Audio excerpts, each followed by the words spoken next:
Students ہمارا بچہ کسی امتحان میں فیل ہو جائے ہمیں غم ہوتا ہے، اور فیل نہ ہو آگے اس کا خوف ہوتا ہے۔ مثال کے طور پر، اور یہاں اگر کوئی اللہ کے ولی کا بچہ ہے، یہ آپ کو سمجھانے کی غرض سے ہوتا ہے، اور اس کا ایڈمیشن کسی اسکول میں ہوا ہے اور وہ فیل ہو گیا، تو اسے نہ غم تھا اور وہ فیل ہو جائے گا اس کا نہ خوف۔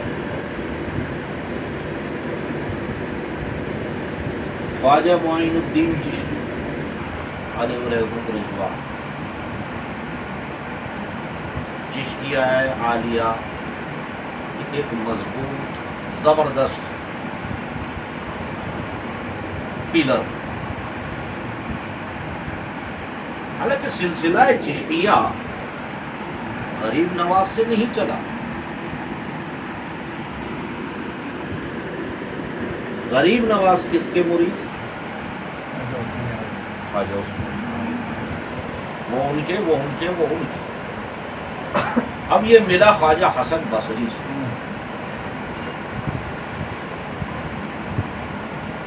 صحابہ اکرام کی بات کریں تو مولا علی سے، اولاد بھی ان کی، مرید بھی ان کے،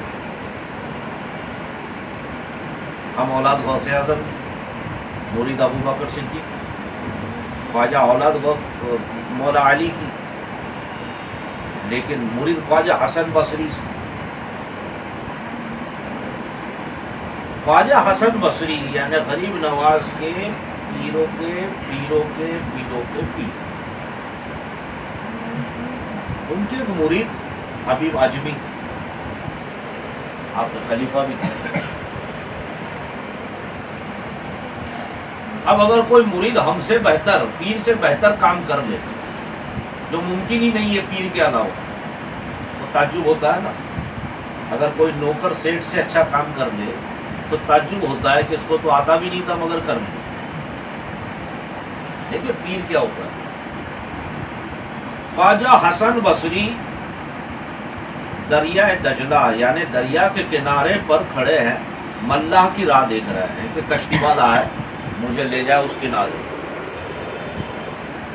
مگر کوئی کشتی والا ہے، سامنے سے دیکھا ایک شخص دریا پر چلتا ہوا خواجہ حسن بصری کے پاس، دور سے تو پہچانا نہیں،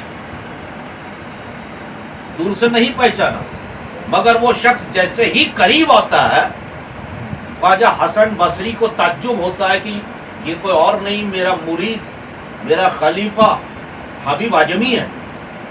یار اگر میں چل کے جا سکتا تو کشتی کی راہ کیوں دیکھتا؟ اب اس مرتبے پہ نہیں آیا، لیکن میرا مرید مجھ سے بڑے مرتبے پر، تعجب ہے۔ کہا آئیے سرکار، مرید پیر سے کہہ رہا آئیے سرکار میرا ہاتھ پکڑ لیجئے، اس کنارے چلے جائیں گے۔ خواجہ حسن بصری نے کہا وہ چھوڑ، پہلے یہ بتا، مرید میرا، خلیفہ میرا، پڑھنا میں نے سکھایا، چلنا میں نے سکھایا، جینا میں نے سکھایا، طریقت میں نے سکھائی، اور جو تو کر رہا ہے وہ میرے پاس نہیں، اس کا راز کیا ہے؟ کہیں اور پیر کے پاس گیا کسی نے وظیفہ دے دیا، ہو نہیں سکتا، کیونکہ اس عالم میں اس وقت خواجہ حسن بصری سے بڑا کوئی نہیں۔ پھر یہ تجھے کیسے عطا ہوا؟ کہ اللہ نے عطا کیا، اللہ نے عطا کیا۔ کہ اللہ نے عطا کیا، مجھے نہیں کیا، تجھے کر دیا، تو کچھ نہ کچھ وظیفہ ضرور کرتا۔ کہا نہیں، مجھے خواجہ خضر نے جب یہ مقام عطا کرنے کے لیے میرے پاس آئے تو مجھے بتایا، میں نے پوچھا خواجہ اللہ نے یہ تحفہ مجھے بھیجا ہے کہ میں سمندر پانی پہ بھی چل سکتا ہوں، تو میرے پاس تو کوئی وظیفہ نہیں، کچھ بھی نہیں، میرا پیر کے پاس نہیں ہے یہ کرامت، تو میرے پاس آ جائے گی، تو اس کی وجہ کیا؟ اللہ کو کون سی ادا پسند آئی؟ تو حضرت خضر کہتے ہیں سن حبیب اعجمی سن، اللہ تعالیٰ کو یہ ادا تیری پسند آئی کہ تو نے اپنے شیخ، اپنے پیر خواجہ حسن بصری کا تصور ہر سیکنڈ جاری رکھا، جب وہ تیرے پاس نہیں مگر تو سمجھتا ہے تیرے پاس ہے، اور جب یہ مقام بڑھتا گیا تب تجھے وہ دکھنے بھی لگے، اس کے آگے پہنچا تو وہ تجھے سننے بھی لگے، اس کے آگے پہنچا تو تو ان کو سننے لگا۔ خواجہ حسن بصری سے کہتے ہیں حبیب اجمی سرکار یہ مرتبہ مجھے آپ کی محبت کی وجہ سے ملی۔ محبت،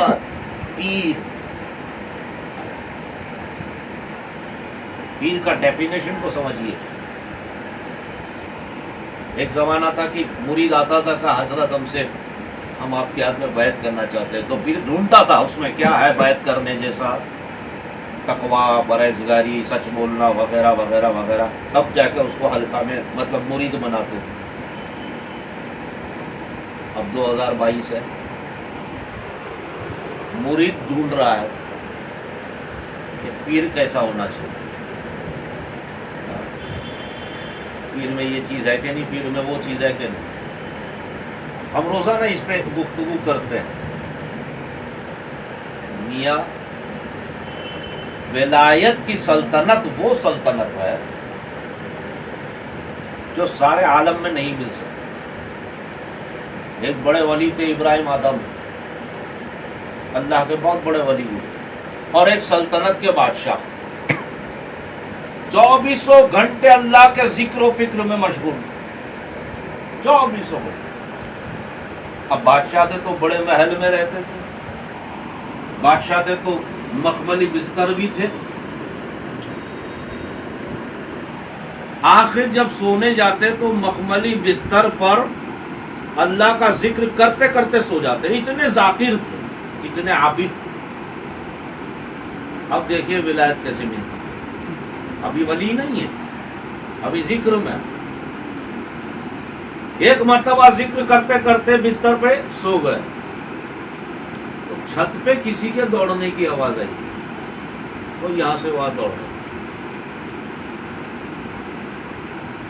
حضرت ابراہیم ادم باہر آئے، چھت پر دیکھا تو ایک لڑکا نوجوان چھت پہ یہاں سے وہاں، وہاں سے یہاں بھاگ رہا۔ آپ نے آواز دی، نوجوان پہلے تو یہ بتا تو آیا کیسے اتنی سیکیورٹی میں، دوسری بات یہ ہے کہ تو چھت پہ بھاگ کیوں رہا ہے؟ کہا میں ڈھونڈ رہا ہوں۔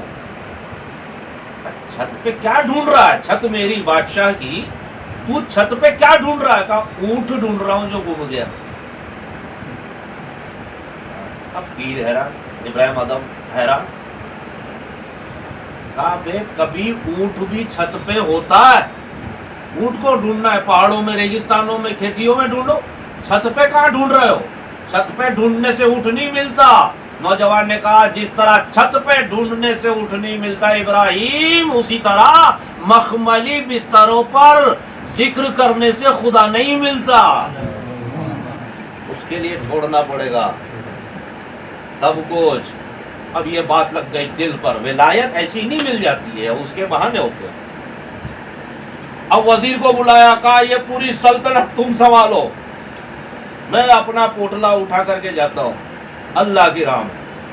کہا حضرت اتنی بڑی ریاست، اتنی بڑی سلطنت، اتنی بڑی بادشاہت کو چھوڑ کر کے آپ جائیں گے؟ کہا میں جا رہا ہوں۔ چلے گئے۔ 4-6 مہینے کے بعد وہ وزیر سنبھال نہیں پایا، کہا چلو ڈھونڈتے ہیں سلطان ابراہیم ادم کو۔ وہ ڈھونڈتا ڈھونڈتا ڈھونڈتا سمندر کے کنارے پہنچا، وہاں پہ ایک پیڑ تھا، وہ پیڑ کے نیچے ابراہیم ادم پھٹے ہوئے لباس میں بیٹھے ہوئے ہیں، ہاتھ میں چادر ہے اور سوئی دھاگے سے سی رہے ہیں۔ پہلے تو وزیر نے کہا کیا حال ہو گیا، پھٹا ہوا لباس، یہ وہ، کہا سلطان تھے یہ۔ قریب آیا، کہا سرکار چلیے واپس، کہا نہیں مجھے یہ سلطنت اچھی لگی۔ کہا سرکار وہ سلطنت میں کیا کمی تھی؟ آپ ایک حکم بجا لاتے اور چیزیں حاضر ہو جاتی، حکم کی تعمیر ہوتی، ہر چیز وہاں تھی، وہاں بھی ذکر و فکر تھا خدا کا۔ کہا نہیں مجھے یہی رہنے دو. کہا پھر بتاؤ مجھے کہ یہ سلطنت اس سلطنت سے بہتر کیسے ہے؟ تو خواجہ ابراہیم ادھم نے وہ جو سوئی دھاگا تھا وہ وزیر کو دیا. کہا یہ ہاتھ پہ رکھ، سامنے سمندر ہے، جا کے پھینکا. وہ گیا اور پھینک دیا. واپس آیا. کہا پھر جا. کہا واپس سمندر پہ. کہا واپس سمندر کے کنارے جا اور کہو ابراہیم کی سوئی واپس کرو مچھلی ہو. وہ واپس گیا. کہا ابراہیم کی سوئی واپس کرو. تو کسی نے ہیرا سونا چاندی جواہرات کی سوئیں لائی. آپ نے ایک اٹھا کر کے ابراہیم ادم کو دے دی. کہا نہیں یہ نہیں، مچھلیوں کو کہو میری سوئی جو میں نے پھکوائی تھی. ایک مچھلی وہ سوئی لے کر باہر آئی.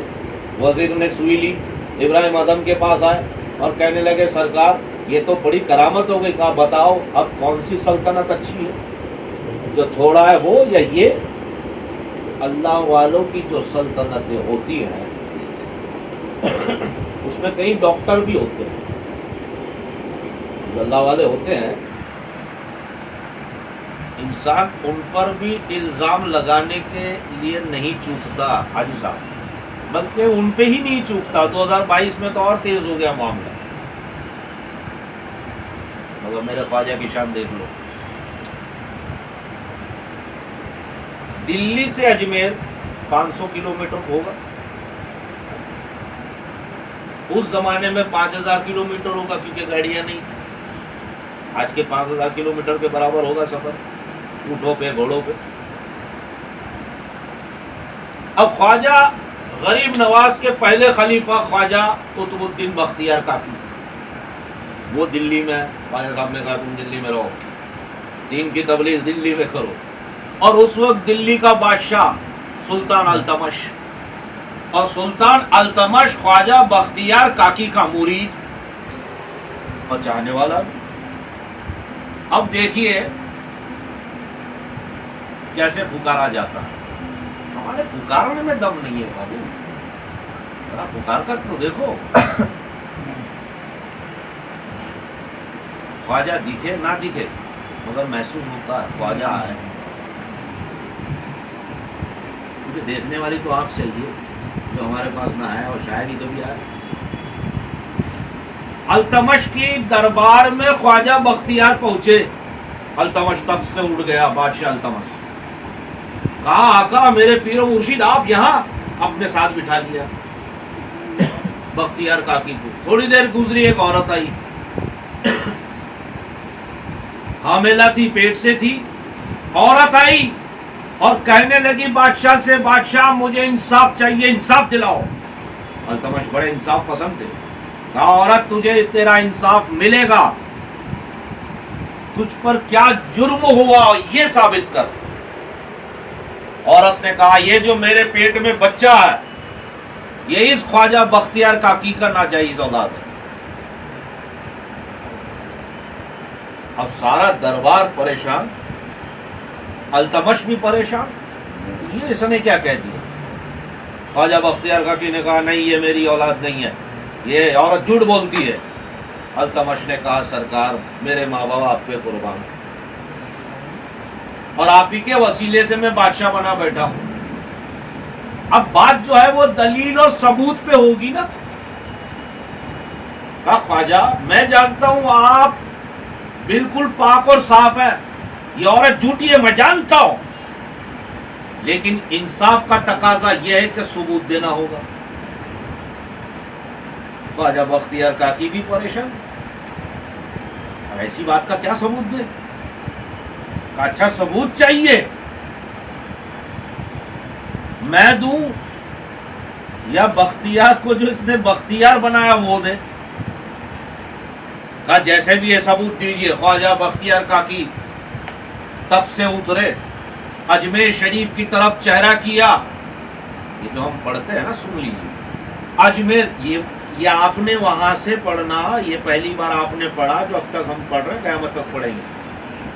اجمیر شریف کی طرف چہرہ کیا خواجہ بختیار کاکی نے، ہاتھ اٹھائے اور فرمایا بگردابی بلا افتادہ کشتی ضعیفانہ شکست رہ تو پشتی بحق خواجہ عثمان ہارون مدد کن یا معین الدین چشتی.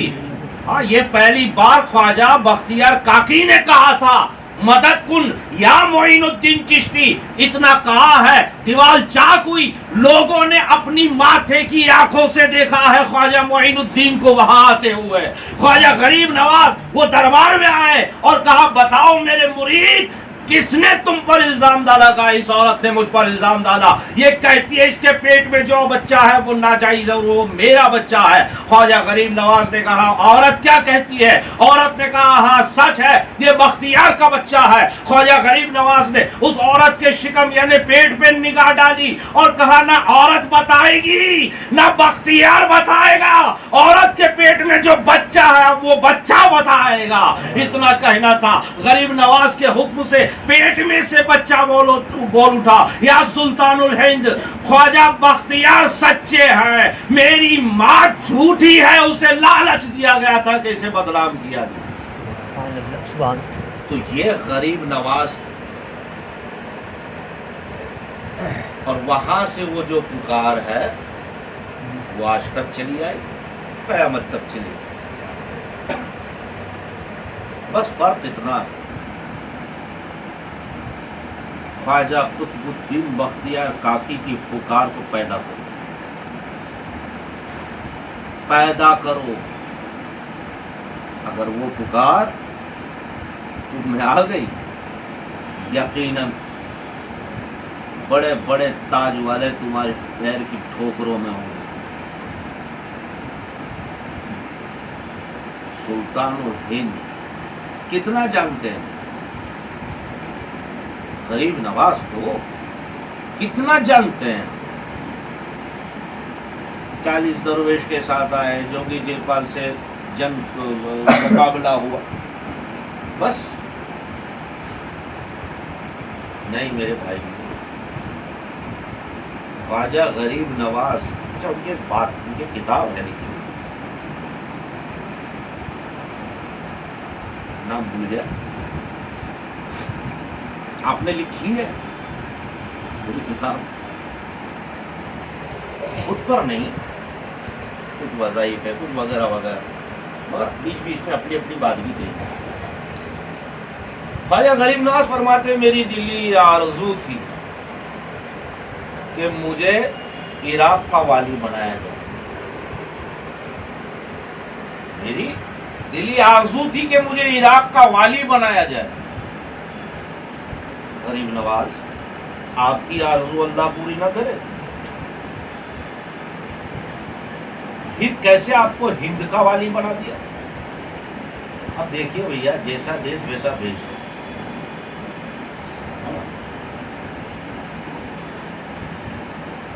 اگر ممبئی میں رہنا ہے تو اندر ڈر بھی رہے تب بھی باہر ڈر نہیں بتا رہا, کب رہ پاؤ گے؟ باہر ڈر بتا دیا تو ممبئی کچل کے چلی جائے گی. جنگلوں کا شہر ہے یہ, شہر سیمنٹ کا ہے مگر قانون جنگلوں کے ہیں, اپنے سے کم کو مار کے جیو. اسی طرح ولیوں میں بھی رہتی ہے.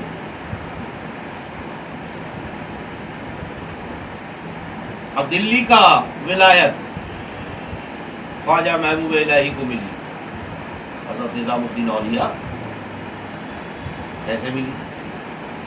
اب دونوں بھی ایک ہی پیر کے مرید اور خلیفہ, بابا فرید شکرگنج علیہ رحمہ.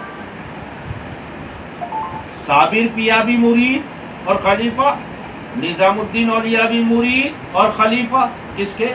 محبوب الہی کے. اب میں بابا فرید کے, اب بابا فرید کے جو خاص الخاص تھے عثمان ہانی,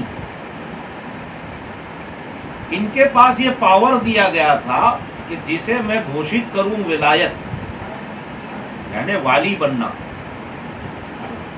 اس پر آپ کے سگنیچر ہونے چاہیے, میرے نہیں آپ کے, تب وہ سرٹیفکیٹ مل سکتی ہے اس کو. کہانی سنو, بابا فرید کہتے ہیں کہانی سنو, مجھے دلی کے لیے والی چاہیے, دلی کا والی کون بنے؟ وہاں کی جنتا بولی والی ہے اور تھوڑی چھیڑ چھاڑ والی ہے، دیکھ کے بھیجنا پڑتا ہے. تو وہاں کا والی کون بنے؟ کچھ آنا بیٹا نعرے لگا کر بخار چڑھیے. وہاں کا والی بنے تو کہانی ذرا آپشنز میں دو لوگ، ہاں کون کا؟ صابر پاک اور نظام الدین. دونوں میں سے چننا ہے آپ کو کہ والی کون بنے. ہاں ٹھیک ہے چن لیتے. پہلے تو صابر پاک کے پاس پہنچے، آپ جلا لیے، دیا رکھا، ایگریمنٹ رکھا ولایت کا. ہاں دیکھو آپ کو دلی کا والی بنایا جاتا ہے. آپ لکھتے جا رہے تھے، حضرت ہانی لکھتے جا رہے تھے دلی کا والی بنایا جا رہا ہے. اور یہ اب صابر پیا کو بنایا جا رہا ہے، یہ کہنے سے پہلے صابر پیا نے دیے کو، صابر پیا کو بنایا جانے والا ہے، یہ کہنے سے پہلے حضرت ہانی نے دیے کو بجھا دیا. اب اندھیرا ہو گیا. کہا صابر پاک دیا بجھ گیا، اسکرپٹ پوری نہیں ہوئی اور تھوڑے ہی وقت بچا ہے ولایت کا اعلان کرنے کے لیے. صابر پاک نے کہا دیا بجھ گیا تو کیا ہوا، اللہ اکبر کہتے ہوئے دونوں انگلیاں اپنی کھڑی کی، شہادت والی اور بازی والی. اس میں سے دیا جل اٹھا، سبحان اللہ، اس میں سے روشنی آئی. کتاب لکھو. کہانی دیکھتے رہے. کہا میں کل بتاتا ہوں. واپس آ گئے بابا فرید کے پاس. کہا ملا والی؟ تو والی چھوڑ دو سرکار، آپشن ایک کٹ کر دو. کہا کیوں؟ کہا یہ واقعہ گزرا، صابر پیا تو انگلی سے دیا اٹھا لیا، جلا دیا. کہا تو بنا دو. کہا دلی کی جنتا بڑی شرارتی ہے، اگر انہیں والی بنا دیا تو یہ تو دلی کی جنتا کو پورا ختم کر دیں گے اپنے جلال میں، دلی الٹا کر دیں گے. انہیں نہ بناؤ، نظام الدین کو بناؤ، محبوب الہی کو بناؤ. اور محبوب الہی کو بنایا. اسی طرح غریب نواز کا معاملہ پیش آیا. کہا مجھے عراق کی سلطنت چاہیے تھی، یہ آپ کتاب میں لکھتے ہیں، لیکن خواجہ عثمان ہارون علیہ رحمت و رضوان آپ کے پیر، یونیورسٹی آف عثمان چشتیہ، اولیاء چشتیہ، یونیورسٹی آف اولیاء چشتیہ میں تمام سٹوڈنٹس ولی درجات کا امتحان دینے کے لیے اور سیکھنے کے لیے بیٹھے تھے. اب حجرے رکھے ہوئے، حجرے. خواجہ عثمان ہارون کہتے تھے یہ وظیفے پڑھو، سب اپنے اپنے حجرے میں چلے جاتے تھے. 15 دن، مہینہ، 40 دن، 2 مہینہ واپس آتے تھے. اور خواجہ عثمان ہارون ان کی ٹرائی لیتے. سکسیس ہوا تو نیکسٹ اسٹیپ. غریب نواز 2.5 سال لگ گیا. جاؤ سورہ اخلاص پڑھو، کل پڑھو، کل جو پڑھے جاتے ہیں اجمیر شریف میں، دیکھیے اس سے کنیکشن ہے. کل پڑھو، خالی کل، نمازیں پڑھو، کل پڑھو. کل پڑھے، واپس آئے 40 دن کے بعد. کہا میں نے پڑھ لیا، وقت ختم ہو گیا. خواجہ عثمان ہارونی نے اپنی دونوں انگلیوں کو یوں کیا. کہا اس میں سے دیکھو زمین پر کیا دکھتا ہے. کہا زمین. آسمان پر کیا دکھتا ہے. کہا آسمان. کہا جاؤ واپس کل پڑھو. اب یہ چلتا رہا 2.5 سال کم و بیش. ایک وقت آیا، غریب نواز آئے. خواجہ عثمان ہارون نے کہا یہ 2 انگلیوں کے درمیان سے زمین کو دیکھ معین الدین.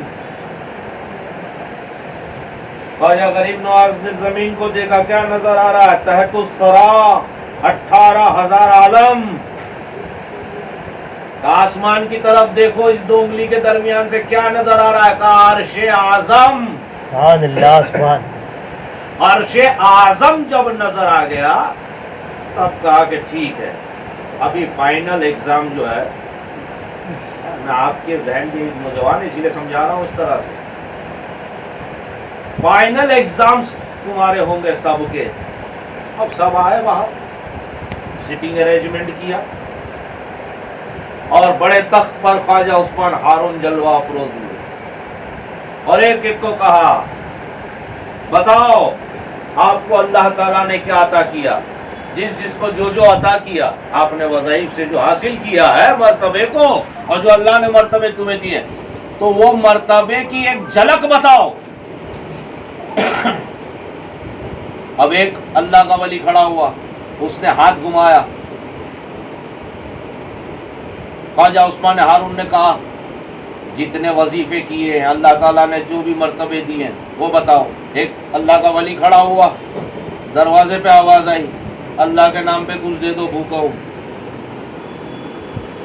خواجہ عثمان ہارون نے اس دروازے کی طرف دیکھا، کہا تم بھوکے ہو، تمہیں کھانا دے دیا جائے گا، مگر ابھی رکو، یہ ان کا فائنل ایگزام ہے، یہ ان کا فائنل ایگزام ہے۔ ہاں بتاؤ کس نے کیا؟ اب وہ غریب بیچارہ جو بھوکا ہے وہ دروازے پہ انتظار کر رہا ہے کہ حضرت کا جو فائنل ایگزام ہو جائے گا اس کے بعد کھانا ملے گا۔ ایک اللہ کا ولی کھڑا ہوا، اس نے ہاتھ گھمایا، سونا آ گیا۔ سب نے سبحان اللہ کہا۔ یہ اور باتیں آپ نہیں کہہ رہے، کہنے کا ٹائم بھی نہیں ہے۔ دوسرا کھڑا ہوا، اس نے ہاتھ گھمایا، ہیرے جواہرات آ گئے۔ تیسرے نے ہاتھ گھمایا، سونا چاندی آ گیا۔ یہ چلتا رہا۔ کہا معین الدین تم نے کون سا مرتبہ حاصل کیا؟ غریب نواز نے ہاتھ گھمایا، نہ سونا، نہ چاندی، نہ ہیرے، نہ جواہرات، ایک روٹی کا سوکھا ٹکڑا۔ اب سارے ہنسنے لگے کہ ہم نے کیا کیا کیا، اور معین الدین نے سوکھا ٹکڑا روٹی کا بس یہی سیکھا۔ تو خواجہ عثمان ہارون نے فرمایا معین الدین یہ کیا کر رہے ہو؟ تم میرے بہت فیوریٹ اسٹوڈنٹس ہو، تم سے تو کیا ہی امید تھی کہ جب یہ سونا چاندی نکالے تم تو کیا ہی کرو گے، مگر تم نے روٹی کا ٹکڑا نکالا، ایسا کیوں؟ کہا میرے پیر و مرشد میں چاہتا تو بہت کچھ کر سکتا تھا، لیکن اس وقت اس دروازے پر جو فقیر کھڑا ہے وہ بھوکا ہے، اور اسے اس ہیرے جواہرات کی نہیں روٹی کے ٹکڑے کی ضرورت۔ سبحان اللہ، سبحان اللہ۔ خواجہ عثمان ہارون نے کہا اچھا ٹھیک ہے، اب آپ چلے جائیے عبد القادر کے یہاں، یہ ماموں بھانجا اٹھ گئے دور دراز، کیونکہ حضرت غوث اعظم حسنی سادات ماں حسینی سادات، یہاں الٹا غریب نواز کے والد حسینی سادات ماں حسنی سادات۔ اب غوث پاک کے پاس گئے، اس میں اختلاف ہے، کچھ علماء کہتے ہیں ان کے دور میں نہیں تھے، کچھ علماء کہتے تھے۔ تو غوث پاک کی بارگاہ میں گئے، اب محفل سما یہاں پہ بات آ جاتی، یہ بھی آپ کو بتاتا چلو۔ غوث پاک نے کہا بتاؤ معین الدین کہاں کی ولایت بتاؤ؟ کیا سرکار عراق کی چاہیے؟ یہ تو ہم دے چکے کسی کو۔ اب پھر آپ نے روٹی کا ٹکڑا جو نکالا ہے اس بھوکے کو کھلایا ہے، اس کی بھوک مٹائی ہے، اسی لیے ہم تمہیں عراق نہیں سلطان الہند بناتے ہیں۔ سبحان اللہ، نعرہ تکبیر، اللہ اکبر، نعرہ رسالت، یا رسول اللہ۔ ہندوستان کا سلطان بناتے ہیں اور وہاں کی ولایت عطا کرتے ہیں۔ اب آپ سمجھ گئے، ہندوستان کی پبلک کو دیکھو، 50% کام والے باقی نٹھلے ہے کیا نہیں؟ اب جو نٹھلے ہیں ان کو خواجہ جیل رہے ہیں، ہم جیسو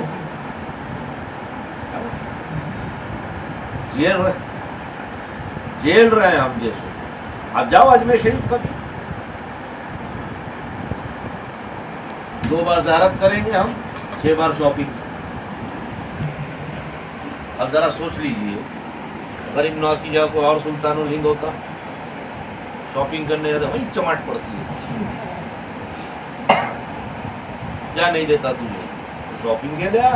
ارے یہ تو رحمت والا غریب نواز مل گیا، سلطان الہند مل گئے ہمیں، یہاں ہر طریقے کی بھکتی چل گئی، اپنے بچے کو الگ کر دیا۔ فخر الدین خواجہ فخر الدین کو الگ کر دیا۔ غریب نواز اندر تشریف فرمائے، باہر جو ہے سوالی کھڑے ہوئے ہیں، خواجہ فخر الدین ساتھ کھڑے ہوئے ہیں۔ ایک بچے نے پیشاب کر دی، خواجہ فخر الدین نے جلال میں آ گئے، بچہ مر گیا۔ وہ عورت، اس کی ماں غریب نواز کے پیر پکڑ لی، کہا آپ کے دربار میں آ کر میرا بچہ مر گیا، مجھے بچہ واپس کرو۔ غریب نواز نے ہاتھ گھمایا، وہ زندہ ہو گیا۔ اب انویسٹیگیشن کیا، کس نے کیا؟ یہ کہا خواجہ فخر الدین نے، آپ ہی کے بیٹے۔ کہا کیوں؟ آپ ابا حضور آپ کے دربار میں ہیں اور اس نے پیشاب کر دی، تو مجھے لگا کہ اس نے ناپاکی کیوں کی؟ غریب نواز نے کہا نہیں بیٹا، تمہاری اور میری ایک جگہ جمنے والی نہیں، خیالات مجھے سلطان بنا کر بھیجا گیا۔ یہاں اگر ایسی کوئی چیزیں ہوتی ہیں تو ہو، اس کا نقصان اسے نہیں پہنچے۔ آپ جاؤ یہاں سے دور، سروار شریف، آپ وہاں چلے جاؤ، ابھی آپ سروار شریف جاؤ، پہلے تو بچہ روتا نہیں ہے، ابھی بچے بھی سمجھ گئے، روئیں گے سرکار کا جلال ہے۔ اب غریب نواز چلے جاؤ، کہاں عورتیں بیٹھی ہیں، کہاں آدمی بیٹھا ہے، کوئی پاک جا رہا ہے، کوئی ناپاک جا رہا ہے، سب کو معافی، سب کو معافی۔ اب ولایت دے دی، غوث پاک نے کہا اب جاؤ، آج کی رات آخری ہو، صبح جانا ہے۔ اب جیسے مہمان ہوتے ہیں نا کہ آخری رات میں کیا کھائیں گے، کیا پئیں گے، کیا؟ تو غوث پاک نے کہا حسن معین الدین کل تو تم ہندوستان چلے جاؤ گے، بتاؤ کوئی ایسی اچھا، خواہش؟ تو آپ نے کہا سرکار غوث پاک مجھے محفل سما سنی۔ اب لوگ کہا کس سے؟ جو اس کے اگینسٹ ہے، غوث پاک کہا وہ دولت والی، وہ منع ہے۔ غوث پاک آپ نے کہا تھا کیا خواہش ہے، میں نے بتا دی، اب سلطان الاولیاء ہے آپ، ارینجمنٹ تو کرنا پڑے گا، آپ نے زبان دے دی۔ قوالوں کو بلایا گیا، محفل سما سجائی گئی، قوالی شروع ہوئی، پہلے ایک مرید جمعہ، دوسرا جمعہ، تیسرا جمعہ، چوتھا جمعہ، سب جھومتے رہے۔ آخر میں غریب نواز جھومنے لگے، جس کلام پر غریب نواز جمعے، کون سا کلام تھا وہ جس پر غریب نواز جمعے تھے؟ قوالی کون سی تھی وہ جس پہ غریب نواز جمعے تھے؟ آپ نے سنا ہوگا طلع البدر علینا، جب نبی مدینہ تشریف لائے تو مدینے والوں نے یہ گا کر سنایا تھا، استقبال کیا تھا، وہ جھومنے لگے غریب نواز، اور ایسے جھومے۔ غوث پاک کی طرف نگاہ ڈالی تو غوث اعظم نے اپنا عصا لیا، زمین پہ رکھا، اس کے اوپر اپنا ہاتھ رکھا، ہاتھ کے اوپر اپنی ٹوٹی یہ داڑھی جو ہے وہ رکھ دی، اور کئی گھنٹوں تک یوں ہی رہے۔ بعد میں جب محفل سما ختم ہوئی تو غریب نواز نے پوچھا میرے سرکار آپ یوں ہی کیوں رہے؟ یہ لکڑی کو، یہ آسے کو پکڑ کر اپنی داڑھی اس کے اوپر اس کا وزن ڈال کر اتنے گھنٹوں تک یوں کیوں بیٹھے؟ غوث پاک فرماتے ہیں معین الدین پہلے لوگ جھومے پھر تم جھومے، اب جب میں نے دیکھا تو زمین ہل رہی تھی، اگر میں زمین پہ وزن نہیں رکھتا تو پورا عراق جھومتا۔ نعرہ تکبیر، نعرہ رسالت، یا رسول اللہ، نعرہ چشتیہ، یا غریب نواز۔ پھر غریب نواز ہندوستان آئے۔ اب ہندوستان آئے، اب ہمارا رنگ کیا ہے؟ کیسری، چشتیوں کا، نقشبندیوں کا سفید کالا ہے، چشتیوں کا کیسری ہے، کسی کا نام کیسری رنگ چشتیوں کا کیوں ہوگا؟ یہ بڑی بہترین بات ہے، حوالے کے ساتھ ہے۔ خواجہ معین الدین جب آئے کیسری نہیں تھا، جب 40 درویش کے ساتھ آئے، نبی کی سنت کے مطابق نبی نے ہمیشہ کالا جبہ امامہ پہنا، اور غریب نواز نے ایک بار وضو میں تین بار کی جگہ 4 بار منہ دھویا تو پوری سال نفل پڑی، اس لیے کہ نبی کی سنت کے خلاف ہو گیا۔ اب اتنی سی سی بات میں پوری سال جو اپنے نفس کو سزا دے وہ نبی کی سنت کے خلاف لباس کیسے پہنے گا؟ تو آپ بھی وہی لباس میں آئے. اب آپ نے کیا کیا؟ یہ 40 ہے 39 لوگ ہیں یہی مرید ہے ساتھ میں آئے. آپ بیٹھتے تھے وائز کرتے تھے, جس کو سننا ہے وہ سنتا تھا ورنہ چلا جاتا تھا. اب 1 دن گزر گیا, 2 دن گزر گئے, 4 دن گزر گئے, مہینوں گزر گئے, کوئی کھڑا نہیں رہ رہا ہے. اب کیا غریب نواز نے دیکھا یہ کوئی کھڑا کیوں نہیں رہتا, یہ کس طرح دین پھیلائیں گے ہم. یا یہ کہہ دینا آسان ہے کہ آتے ہی بس بنا دیا, نہیں. کتنی محنت, مشقت, تقویٰ, پرہیزگاری, تکلیفوں کا سامنا کیا ہوگا اللہ کے نبی نے. کسی مرید سے کہا کہ یہ کوئی رکتا کیوں نہیں ہے, تو دیکھا ایک سادھو جی کی ٹولی جا رہی ہے کیسریا رنگ والی, اب لوگ اس کے پیچھے جا رہے ہیں. غریب نواز نے دیکھا کہ یہ کون ہے, کہا یہ سادھو ہے. یہ کیا ہوتا ہے؟ کہا امام ہوتے ہیں, جو مولوی ہوتے ہیں. یہ ان کا لباس ہے. ابھی ہم سے ڈر کے رکتے نہیں یہ لوگ. یہ کون آ گیا؟ لباس لاؤ, کیسری لباس. ہم مشن پہ, جب مشن پہ ہوتے ہو نا تب سنت کا خیال نہیں ہوتا, کیونکہ رسول اللہ صلی اللہ علیہ وسلم نے مشن پہ بھیجا ہے. آج تک اور آنے والی قیامت تک آخری چشتی جو ہوگا نا, آخری چشتی اس سلسلے کا, ہر سلسلے کا, وہ بھی مشن پہ. تو غریب نواز نے وہ کیسری پہنا, اور جب کیسری پہنا اب تقریر کی تو پہلے 2 آ کے بیٹھے, پھر 4 آ کے بیٹھے, پھر 8 آ کے بیٹھے, پھر 10 آ کے بیٹھے. یہ تو 2 آئیں گے تو کب ہوگا پورا ہندوستان کور, وہ بھی اس وقت کا ہندوستان, افغانستان کی ہمارے پاس اکھنڈ بھارت وہ ہندوستان. تو یہ 2 سے کیسے بات بنے گی؟ دیکھا کہ ایک کچھ لوگ جا رہے ہیں, شہنائی بج رہی ہے اور ڈھول بج رہا ہے, ناچتے ہوئے جا رہے ہیں. کہا یہ معاملہ کیا ہے؟ کہا حضرت یہ ہندوستان ہے, یہاں پیدا ہوتا ہے تو بھی ڈھول بجتا ہے, مرتا ہے تو بھی ڈھول بجتا ہے. اچھا یہ دوسرا پوائنٹ میرا تو کیسری. پھر دوسرا پوائنٹ, اچھا ڈھول والے ایک کام کرو, نعتیہ کلام کس کو آتا ہے؟ کہا مجھے آتا ہے. کسی نے کہا ڈھول منگاؤ. اب ڈھول بجا, آج قوالی ہو گئی وہ, اب وہ ڈھول بجا. اب جو 2 آتے تھے وہ 20 آنے لگے, 50 آنے لگے, 100 آنے لگے, 200 آنے لگے. جب آپ نے دیکھا سب لوگ آ گئے, بعد میں کرامتوں کا سلسلہ شروع ہوا. یہ ہمارے علماء کرام ہے نا, آدھے سے بات اٹھاتے ہیں. آپ کے علم دین میں بھی آئے گا وہ ویڈیو انشاءاللہ. میرا کوئی مقصد تقریر کا نہیں ہے, ناز کی چھٹی ہے, میں بھی مشن پہ ہوں. ہر پیر تو نہیں ہوں میں, تم کہتے ہو چڑھا دیا ہے, لیکن ہر پیر مشن پہ, چاہے وہ سلسلہ یا نقشبندیہ ہو, قادریہ, اشرف, جو بھی ہو, ہے تو